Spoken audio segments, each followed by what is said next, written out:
Welcome to Liberty Legion, where sensibility rises above radicalism and liberty stands above all.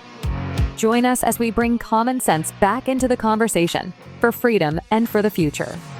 Now here's your host, Aaron.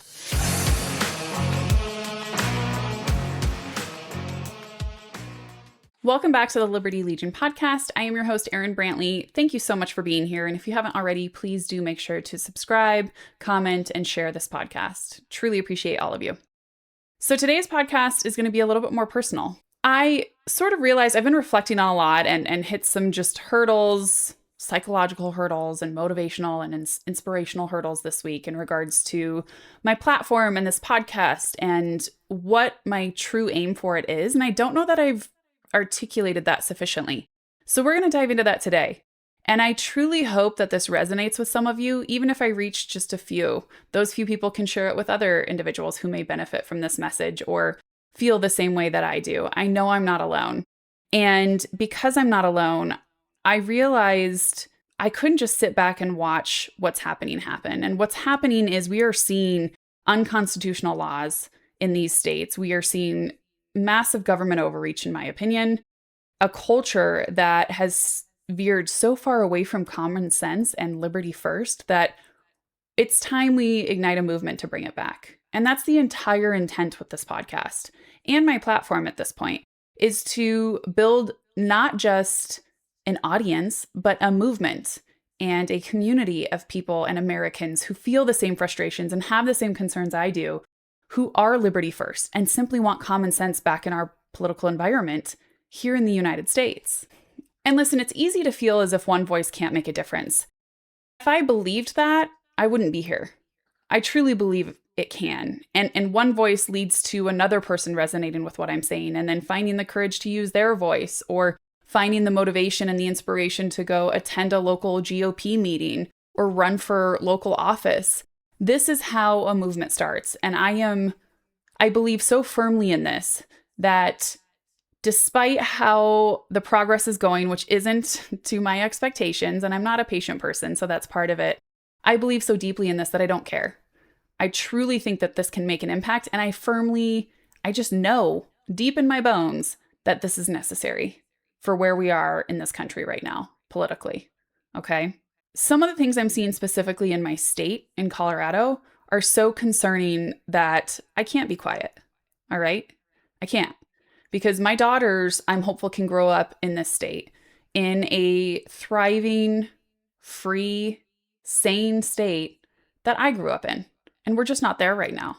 All right? We have had radical Democratic leadership in my state, so I've had a front row seat to how bad this can get. And some of you purple states right now, you may be sitting on the sidelines thinking like, oh no, we're fine. We're going to continue to go conservative because the Democrats are imploding. Don't do that. Let Colorado be a cautionary tale that it can happen to anyone. We had 4 big donors move in and take over our political landscape from the left, okay? And it is much more difficult to claw our way back out of this than it was to take our hands off the wheel and let it happen. So again, you may be in a red state. That is not permanent. And it can change in an election cycle. I promise you that, okay? We have a multitude of unconstitutional laws happening in Colorado. We had an attempt to remove a presidential candidate off of our ballot. Luckily, the Supreme Court stepped in, unanimously said this is unconstitutional, yet our state was all for it, okay? And there's probably a good chunk of Democrats who still support that, despite it being blatantly unconstitutional. That's a concern. Many of you are common sense and understand that that was wildly out of bounds. You have schools pushing ideology on our children that even the supporters of this ideology can't define themselves as adults. How are kids going to understand this? They're supporting policies which will keep children away from their parents or veer them or encourage them to keep information from their parents. That's insanity and it cannot stand. These issues don't just make me angry. Let me be clear. They make me determined. And that is precisely why I'm here. And I'm not going to stop. Okay, I am making a promise to you here today, however many are listening, whoever hears this, that I am not quitting. And I am here to stay. And I'm going to hopefully reach people who will join me in pushing back against this radical insanity that's happening across our country. Now, COVID was where I decided I couldn't stay silent anymore. All right. I told that story back in the first episode. You can go back and listen to it. And I ignited a nationwide movement. So I do feel like since getting into the political realm, activism has been my lane. And this, in a way, is my way of activating people to get involved at the grassroots level, to run for office, to re-engage with local and state politics where we have fallen woefully short in civic engagement. I want to be part of the solution. And I know many of you out there do as well. You just don't know where to start. Or maybe you just don't know if you have the courage to speak out, because it can be scary, especially after Charlie Kirk's assassination. But I'm standing right next to you. And it's important that we stand up, because if enough of us do, there's no stopping us. And that's exactly what they're afraid of. Let me be clear, this isn't just about me. It's about all of us. It's about restoring freedom, common sense, constitutional policies and legislation that affect all of us. My goal, and I know there's many others doing it already, but is to reignite a liberty first mindset in this country, to understand the principles this country was founded on, why it's as wildly successful and prosperous as it is, and why liberty is at the focal point of that. And we must fight to preserve it. It doesn't just continue on its own. It must constantly be protected from radical ideals like progressivism and socialism and communism. That's where we come in, and it is our responsibility as US citizens for the future generations. Now, again, my hopes for the show is that we will build a community. We will build a movement of people who are getting involved in their communities, who are speaking out, who are joining together to share awareness about what's going on. That's how real change and sustainable change comes. And it takes all of us. Here's where I'm going to ask for your support. I ask you to subscribe to this podcast, to share it with other liberty-minded Americans or people who are frustrated with the direction of things. Maybe they're living in a radical blue state and they're fed up and they don't know what to do. Share this with them. Comment on my podcast and my content. Go follow me on my other platforms. Logic Lives on X is my handle, Logic and Liberty on TikTok, and then Liberty Legion Podcast on YouTube. Follow all of them. I'll put them in the show notes. If you have encountered a situation where you were just completely blown away and you couldn't believe this was happening in the United States, this is for you. This community is for you. And again, I want to be clear, this needs to be a community. So please comment. Let's build connections. I hope to grow this into something much bigger than just a podcast. That's why it's called the Liberty Legion. It's not just the Erin Brantley podcast. I have big visions for this because my honest goal is to leave a positive impact, to have a massive impact on this country in the liberty movement. I'm here to stay. It's going to take support from incredible listeners like you to push this and make it what it's going to be and see how far we can build it, because I can't do it on my own. I will continue to use my voice, don't get me wrong. But how big this builds depends on every single person who's listening right now. Whether you have been just blown away by some video clip from a school board meeting where a parent is berated, or the fact that parents were put on domestic or labeled as domestic terrorists for going to school boards to speak up for their children during COVID. If you were just disgusted at that poor woman who was stabbed on a subway by a repeat offender, and you wonder how we got here with these soft on crime policies, if you are scared for your constitutional rights, like the Second Amendment, blatant attack in Colorado, slow infringements on it, but I assure you they're coming for it. If you don't understand how certain people got into positions of power, I want to help. I want to make that clearer for you, because as soon as you understand how they got to those positions, you're going to be able to make a difference. And a big part of it is there's just been a massive lack of engagement.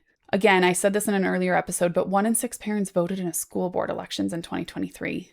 We wonder how small radical activist groups are able to take control of these institutions.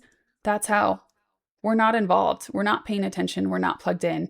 And I want to help you guys be plugged in. I want to help you guys be the change in your states and your communities. Now, change begins in a home. It can begin in a park. It can begin on a podcast. It doesn't have to begin in DC. Grassroots can accomplish incredible things because it starts with the fire of each individual, knowing that liberty must come first and common sense has to prevail. And I know that so many of you think as I do.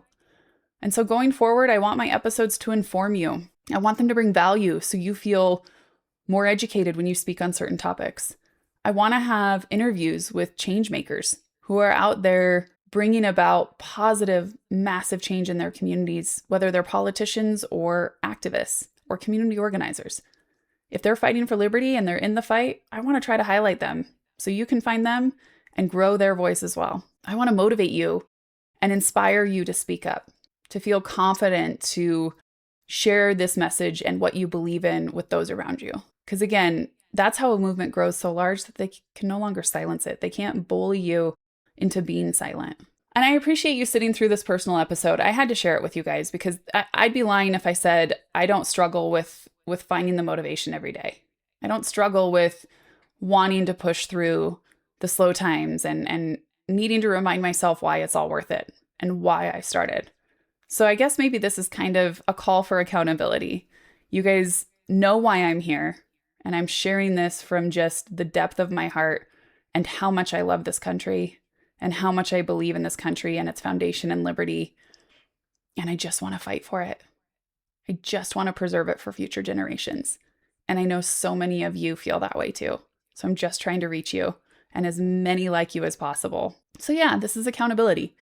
If I ever start to slow down, now there will be many of you who know why I'm here. And you can help remind me. I'm human, but I'm also a hell of a fighter. And I promise you I'm in this fight for the long haul. We can't fix everything overnight.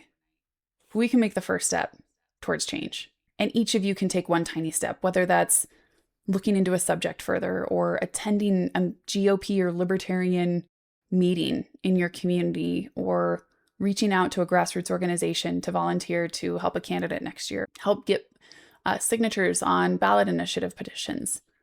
You can start. I also need to just give you a message of my utmost gratitude to each and every one of you who have supported me along the way, to those who encouraged me to start this podcast. I am incredibly grateful to every single one of you who have subscribed to this podcast and who tune in and encourage me and believe in what I'm doing. Thank you. Because I wouldn't be here without you. And you guys, again, will be this movement. I'm simply just a voice of a mom, business owner, wife, friend, daughter who wants to see better for our country and its people. So thank you again. And if you wouldn't mind, if you haven't already, and if you resonate with what I said, subscribe, leave a comment and tell me hello. Send me an email, Erin@thelibertylegion.com. I will review them all. And I look forward to creating valuable content that will fuel this movement even further as we pursue liberty first and common sense principles. Thanks again for being here.